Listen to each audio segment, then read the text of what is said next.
হরে কৃষ্ণ বন্ধুরা, সবাই কেমন আছো? আমরাও ভালো আছি ভগবানের কৃপায়। আজকে চলে এলাম 31শে ডিসেম্বর মায়াপুর ঘুরতে।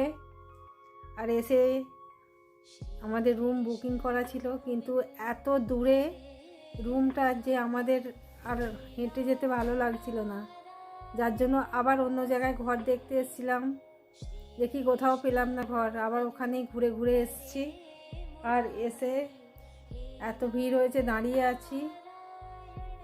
আজকে ঘরের রেট হাই রেট। আমরা যেই ঘর 800 টাকায় বুকিং করেছি, আজকে বলছে 1600 টাকা।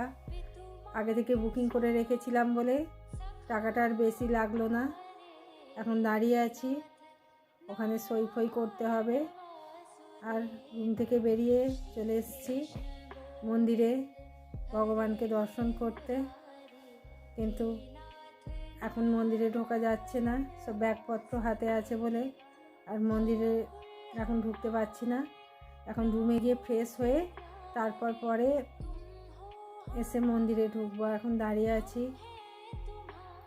আমার তো মায়াপুর ভীষণ ভালো লাগে। আর এখানে আজকে 31শে ডিসেম্বর বলে এত সুন্দর সাজিয়েছে, যেখানেই যাচ্ছি সেখানেই লাইটিং, যেখানেই যাচ্ছি সেখানেই সুন্দর সুন্দর সব মেলাও বসেছে এখানে। এত ভিড় আমি কোনোদিন মায়াপুর দেখিনি, এই প্রথমবার দেখলাম যে এত ভিড় হয়। প্রত্যেক বছরই ভাবছি এই দিনটা আসবো। আর এখানে মন্দিরগুলো সব লাইট চারিদিকে ভর্তি করে দিয়েছে, এই যে প্রচুর লাইট দিয়েছে দেখুন। আর এখানে মেলাও বসেছে, গীতা মেলা বসেছে। এখানে গীতা চারিদিকে সব গীতা নিয়ে বসে আছে, যেখানেই যাচ্ছি সেখানেই বলছে গীতা নিতে।